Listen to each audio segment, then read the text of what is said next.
Story recapped here. Today, I'm going to explain a thriller film called Till Death. Spoilers ahead, watch out and take care.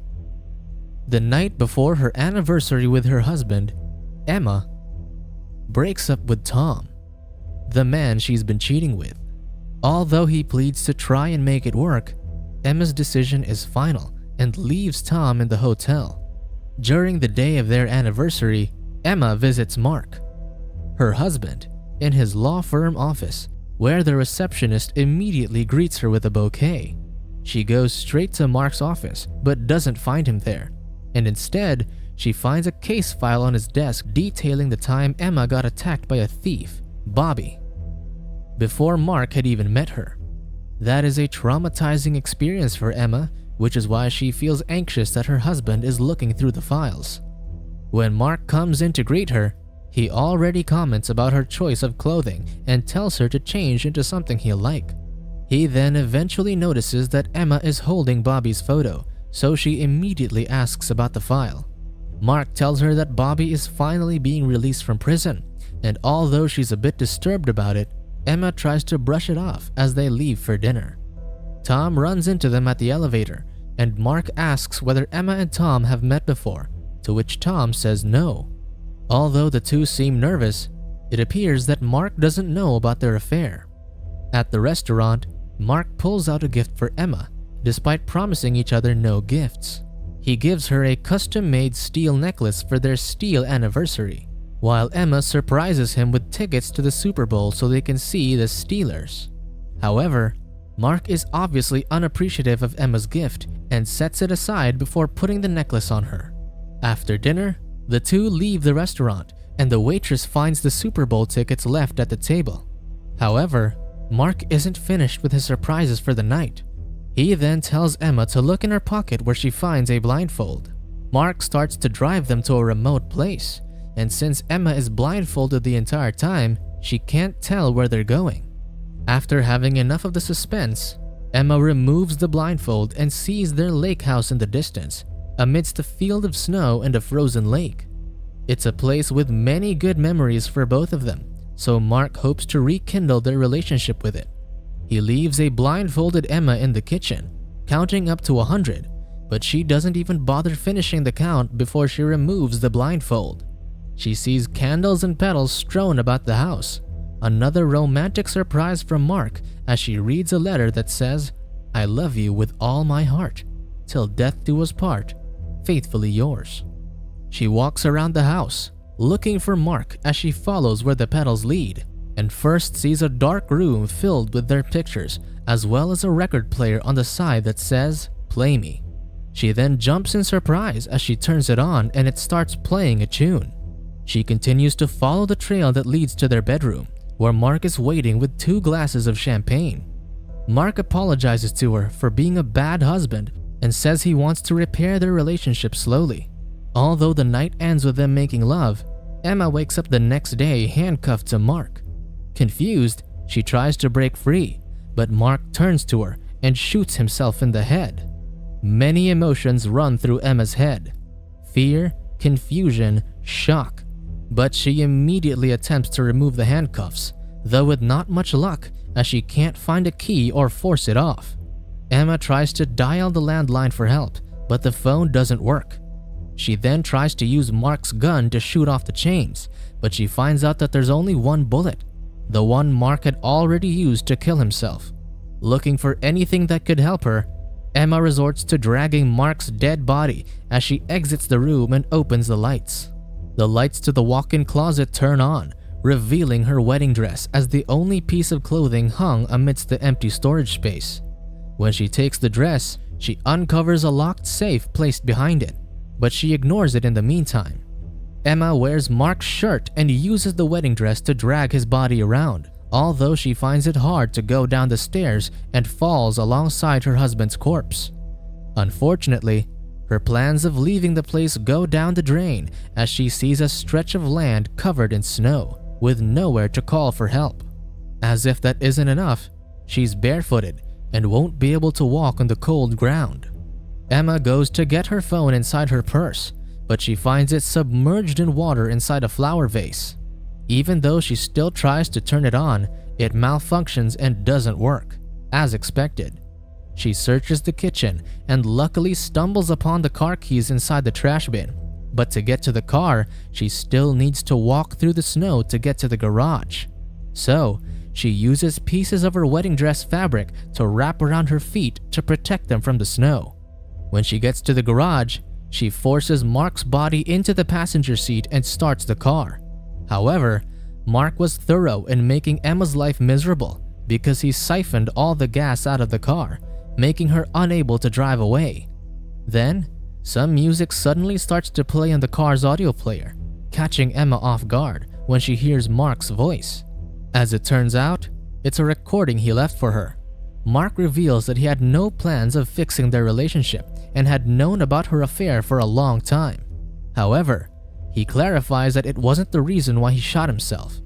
Frustrated, Emma goes back inside the house where she cleans herself up, washing the blood off her face and wearing the rest of Mark's clothes.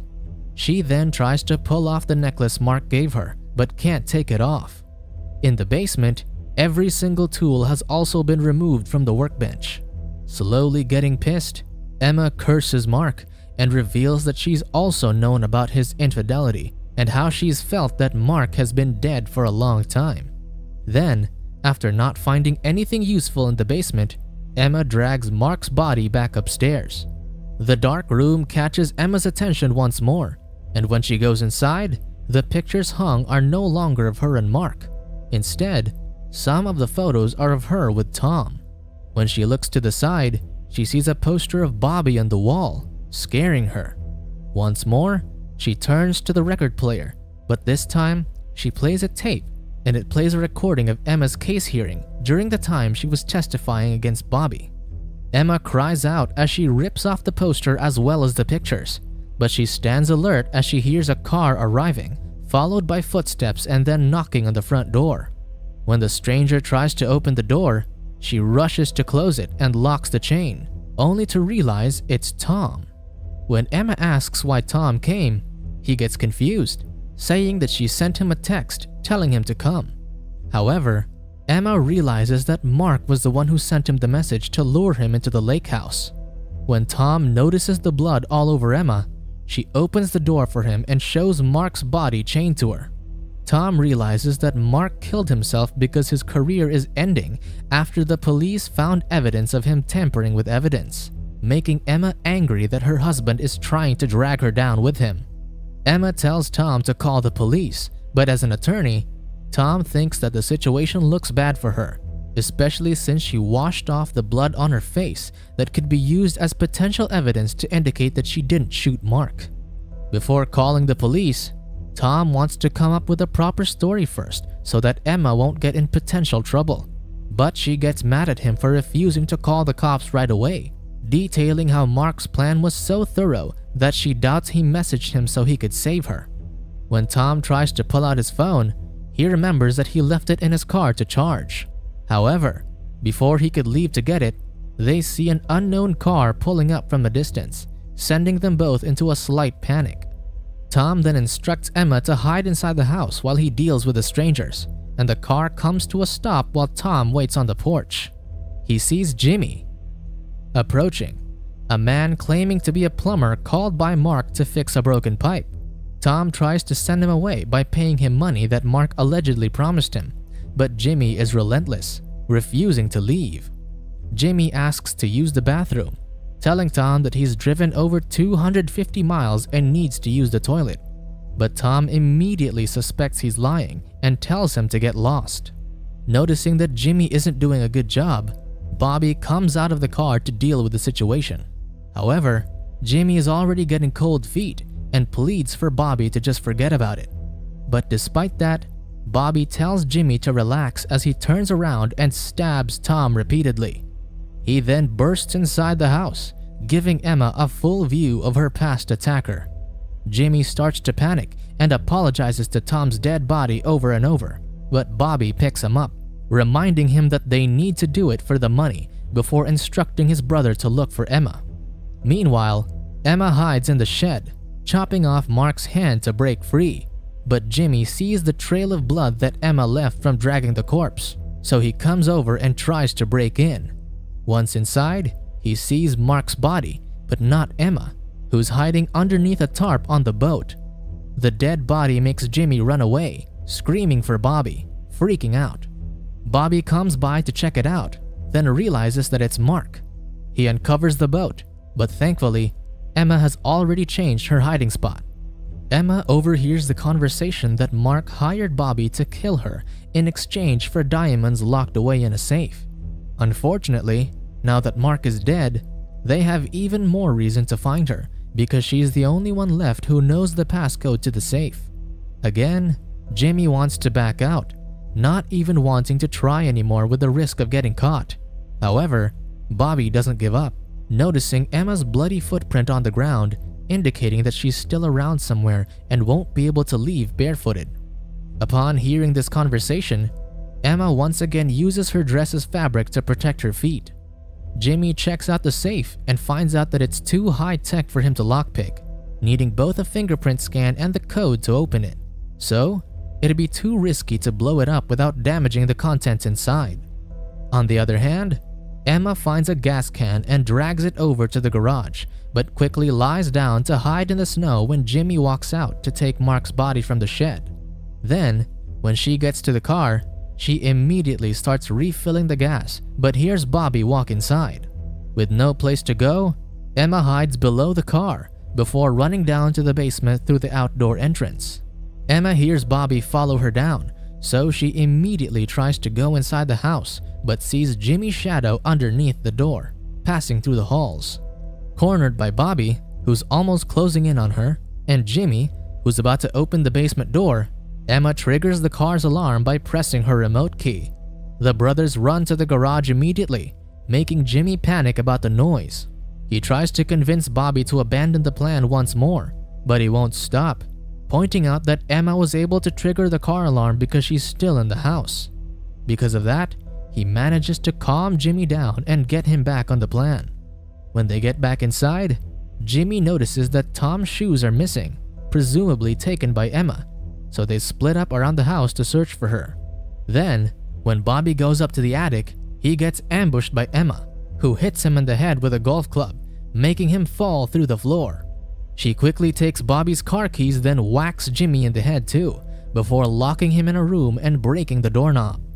Emma runs to the car, but Bobby immediately catches up to her, breaking the window and dragging her out of the vehicle. She then takes the phone and successfully calls 911, but she's only able to scream for help before Bobby breaks it. Jimmy starts to freak out, realizing that the cops could trace the call, but Bobby's convinced that they have the time, with them being so far away. Emma gets knocked out and wakes up chained to Mark's body again, with Bobby and Jimmy dragging the safe inside the room. Bobby plans to torture Emma in exchange for the code, but Jimmy stops him before he could hurt her, finding the gun that Mark used and pointing it at his brother. Although Emma knows that there's no ammunition, she doesn't say anything and instead watches Jimmy force Bobby into compliance. Jimmy says that they'll take the diamonds and leave Emma alive, angering Bobby because he knows Emma will call the police on them right afterward. Emma tries to cooperate and tells them that she'll give them the code if they remove her handcuffs. So when Jimmy picks the locks of her chain, she gives it to them as promised. Bobby drags Mark's body to the safe, using the fingerprints to open it alongside the code. But instead of diamonds, they find a butcher's knife that says, "The diamonds you seek lay close to her heart." Emma realizes that her necklace contains the diamonds, so she starts to get desperate in removing it, pleading with Jimmy to get it off her. However, it becomes clear to Bobby that they need to cut her head off to take it. While Jimmy tries to cut the necklace off in desperation, Bobby grabs the gun from him and smacks him on the head. He doesn't hesitate to shoot Emma, but as she expected, it isn't loaded. Emma then tries to go for the knife, but Bobby is quick to tackle her. Jimmy grabs Bobby from behind before he could cut Emma, so Bobby struggles against his grip, pushing him a little too strong and accidentally impales his head on one of the coat hooks on the wall. Emma takes the opportunity to grab the knife and fight against Bobby, but he overpowers her, stabbing her in the leg as she attempts to escape. Trying to stay alive, Emma whacks him in the head with a bolt cutter, then outsmarts him by handcuffing him to Mark. Emma runs back to the car, hoping that it'll work perfectly now that she's able to refill the gas. She then slams on the pedals and runs over Bobby, but she totals the car in the shed, making it fall through the ice. Still alive, Bobby goes after Emma, who's trying to crawl away across the frozen lake. Bobby tries to stab her, but she manages to evade his attacks, getting the knife stuck on the ice. He also attempts to choke her, but Emma's able to kick him and grab the knife before stabbing him. The ice cracks beneath Bobby, and he starts to fall into the icy lake, but not without grabbing Emma's necklace to pull her in. As they sink, Emma tries to break free, but Bobby holds on to her. She then manages to take the knife impaled on Bobby and stab him in the eye, allowing her to escape. Emma swims back to the surface, but she can't find the cracked part of the ice. Thankfully, she's able to bust her way through it with the knife. Then, as she lies down on the frozen lake, she hears sirens in the distance. Subscribe to watch more videos like this. Turn on notifications. And leave a like, it really helps the channel out. Thank you for watching.